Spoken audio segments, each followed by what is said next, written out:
Hi friends, இது செவ்வாய்க்கிழமை ஈவினிங்லேருந்து இந்த வீடியோ எடுத்துகிட்ருக்கேன். இது ஈவினிங் ரொட்டீன் கூட சொல்லலாம். நான் ஈவினிங்கில் என்னென்ன வேலையெல்லாம் பார்த்தேன் அப்படிங்கிறத உங்கள் கூட ஷேர் பண்ணிக்கிறேன். நம்ம சேனலை சப்ஸ்கிரைப் பண்ணாமல் பார்க்குறவங்க சப்ஸ்கிரைப் பண்ணிவிட்டு பாருங்கள். பாப்பாவை கொஞ்சம் நேரம் வீட்டுக்குள்ளே விட்டுட்டு வெளியே போய் நின்றுட்டு வந்தேங்க. அதுக்குள்ளே பாருங்கள், பாத்திர பண்டம் எல்லாத்தையும் அள்ளி போட்டு புளி டப்பா மேலே ஏறி உட்காந்து விளாண்டுட்டுருக்கா. நீயாம்மா எடுத்து போட்டு விளாண்டேன்னு கேட்டதுக்கு, நான் இல்லை, எங்கள் அண்ணந்தே எடுத்து போட்டேன் அப்படின்னு சொல்லிட்டு இருக்கா. பாருங்கள், போய் சொல்லிகிட்டு இருக்கா. அப்படியே ஒரு அமட்டினோடனே என்னை கொஞ்சிறதுக்காக என்கிட்ட வந்துட்டா. கொஞ்ச நேரத்தில் அப்படியே மழை பெய்ய ஆரம்பிச்சிருச்சுங்க. இப்போ ஒரு 5 நிமிஷம் 10 நிமிஷத்துலேயே வெயில் அடிச்சிட்டு இருந்துச்சு. திடீர்னு அப்படியே மழை வர ஆரம்பிச்சிருச்சு. சரி, பால்காரவங்களும் வந்துட்டாங்க, போய் பாலை வாங்கிட்டு வந்துடுவோம் அப்படின்னு சொல்லி பாலை வாங்கிட்டு கிச்சனுக்குள்ளே நுழைஞ்சா கிச்சனோட கண்டிஷன் இப்படி தான் இருந்துச்சு. மதியானம் சாப்பிட்டதெல்லாம் சாப்பிட்டு அப்படியே போட்டுட்டு போய் உட்காந்துட்டேன் போல்.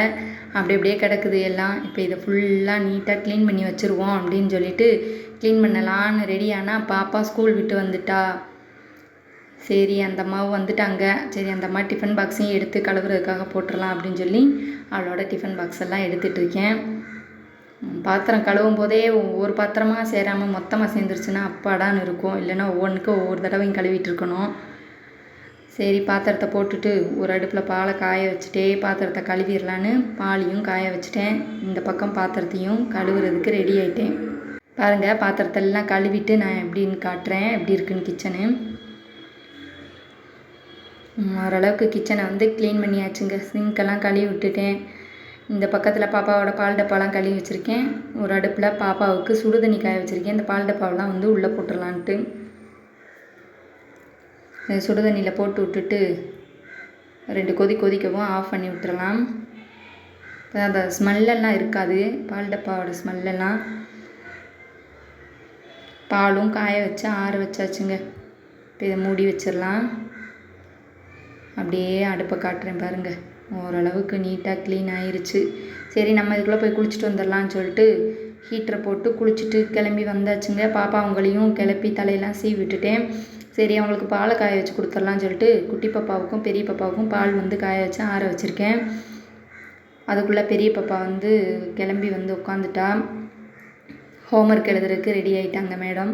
சரி, அதுக்குள்ளே பாலை கொடுத்துடலாம், குடிச்சிட்டு ஹோம்ஒர்க் எழுதட்டும்னு சொல்லிட்டு அவளுக்கு பாலை கொடுத்துட்டு அவள் குடிச்சிட்ருக்க தண்டிக்கு துணியை மடிச்சிடலான்னு துணியை பார்க்க வந்தால் துணி கொஞ்சோன்னு கிடந்தது, துவைச்சி போட்டது.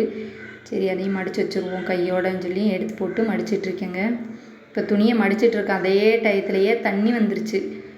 ட்ரம்மெல்லாம் கழுவியாச்சு, தண்ணி காலி ஆயிடுச்சு. சரி, இந்த வட்டம் தண்ணியை பிடிச்சி வச்சிடணும்னு சொல்லிட்டு ட்ரம்மு குடமெல்லாம் கழுவி வச்சுருந்தேன். பாருங்கள், குடத்தெல்லாம் கழுவி வச்சாச்சு. இப்போ ஓசை எடுத்து குடத்தை பிடிச்சி வச்சிடலாம். ஒரு வேலை பார்த்துட்டு இருக்கும்போதே தொடர்ந்து 9 வேலை வந்துடுது. ட்ரம்முக்குள்ளே போட்டு விட்டுட்டு நம்ம போய் சாமி கும்பிட்டு வந்துடலான்னு சொல்லிட்டு குடத்தெல்லாம் தூக்கி வச்சுட்டு போய் சாமி கும்பிட போயிட்டேன். மழை பெஞ்சிட்டே இருந்ததுனால என்னவோ பூ வரவே இல்லை. சரி, விளக்க மட்டும் போட்டு சாமி கும்பிட்டுடலான்னு சொல்லிட்டு சாமியையும் கும்பிட்டாச்சு. அவ்வளோதாங்க. அப்படியே ஸ்நாக்ஸ் செய்யணும். பாப்பாவுக்கு மழை பெஞ்சிட்டே இருக்குது, சூடாக ஏதாவது செஞ்சதெல்லாம் சொல்லிட்டு ஸ்நாக்ஸ் தான் செஞ்சிட்ருக்கேன். சத்து மாவு கொழுக்கட்டை தான் செஞ்சேன். சத்து மாவும் நாட்டு சக்கரை கொஞ்சம் போட்டுட்டு தேங்காய் 1 2 துருவி போட்டிருக்கேன். இப்போ இது சுடுதண்ணியில் பிணைஞ்சிக்கலாம். கொஞ்சமாக சுடுதண்ணி ஊற்றிக்கிறேன். நல்லா சாஃப்டாக பிணைஞ்சி எடுத்துக்குவோம். பாருங்கள், எந்த அளவுக்கு சாஃப்டாக பிணைஞ்சிட்டேன்னு. இது பிடிச்சி கொழுக்கட்டையாக வச்சிடலாம். அவ்வளோதாங்க. இட்லி பாத்திரத்தை மூடி 10 நிமிஷம் விட்டால் சுட சுட கொழுக்கட்டை தயாராகிடுச்சு. இதை கொண்டு போய் பாப்பாட்ட கொடுப்போம். அவள் சாப்பிட்டுக்கிட்டே ஹோம்ஒர்க்கை எழுதட்டும் அப்படின்னு சொல்லி எடுத்துகிட்டு பாப்பாட்ட கொடுத்துட்டேன். குட்டி பாப்பாவுக்கு ஒன்று போட்டு கொடுத்தேன். அவட்ட நல்லா இருக்கான்னு கேட்டதுக்கு அவளோட ரியாக்ஷனை பாருங்கள். நல்லா இருக்குன்னு சொல்ல முடியல, நல்லா இல்லைன்னு சொல்ல முடியலை. அப்புறம் சிரிக்க ஆரம்பிச்சிட்டா. அப்புறம் பாப்பாவுக்கும் கொஞ்சம் நேரம் உட்காந்து ஹோம்ஒர்க்குகள்லாம் ஹெல்ப் பண்ணிகிட்டு இருந்தேன். சரி, மணி 8 ஆச்சு. நைட்டு டின்னர் ரெடி பண்ணணும்னு சொல்லிட்டு சட்னிக்கு தான் ரெடி பண்ணிகிட்ருக்கேன். தக்காளி சட்னி மட்டும் வச்சா போதும், எனக்கு என் ஹஸ்பண்டுக்கு மட்டும்தான். பாப்பா அவங்க 2 பேருக்கு என் மாமியார் வீட்டிலேருந்து இட்லி கொண்டு கொடுத்துட்டாங்க. இப்போ சட்னியை மட்டும் வதக்கி விட்டுக்கலாம் அப்படின்னு சொல்லி தக்காளி சட்னிக்கு தான் ரெடி பண்ணிகிட்ருக்கேன்.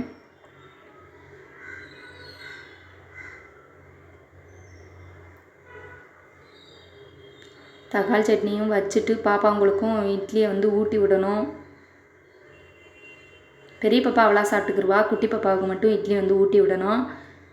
சரி தக்காளியை வதக்கி விட்டுட்டு அதை ஆறட்டும், அதை மூடி வச்சுட்டு போய் இட்லியை ஊட்டி விட்டுட்டு வந்தாச்சு. இப்போ நாங்களும் சாப்பாட்டுக்கு ரெடியாகி உட்காந்தாச்சுங்க. இட்லி நிறையா கொண்டு வந்திருந்தாங்க. சரி பத்தலைன்னா தோசை ஊற்றிக்கலான்னு சொல்லிட்டு ஒரு 2 தோசை மட்டும் ஊற்றி நானும் சாப்பிட்டுட்டேன். ஹஸ்பண்டும் சாப்பிட்டுட்டாரு, பெரிய பாப்பாவும் சாப்பிட்டுட்டா. இப்போ கிச்சனோட நிலைமையை பார்த்தா இப்படி தான் கிடக்கு. சாப்பிட்ட பாத்திரம்லாம் இருக்குது, மாவு எல்லாம் வாளியெல்லாம் அப்படியே இருந்துச்சு, சட்னி வேறு கொஞ்சம் இருந்துச்சு. இதெல்லாம் க்ளீன் பண்ணி கழுவி வச்சுட்டு ஹஸ்பண்டுக்கும் பாலக்காயை வச்சு கொடுத்துட்டு பாப்பாவுக்கும் பாலக்காயை வச்சு கொடுத்துட்டு அப்புறம் தாங்க தூங்க போகணும். இப்படி தாங்க என்னோடய வேலை இந்த செவ்வாய்க்கிழமை இருந்துச்சு. இந்த வீடியோ உங்களுக்கு பிடிச்சிருந்துச்சுன்னா லைக் பண்ணுங்கள், ஷேர் பண்ணுங்கள், கமெண்ட் பண்ணுங்கள். பாய்.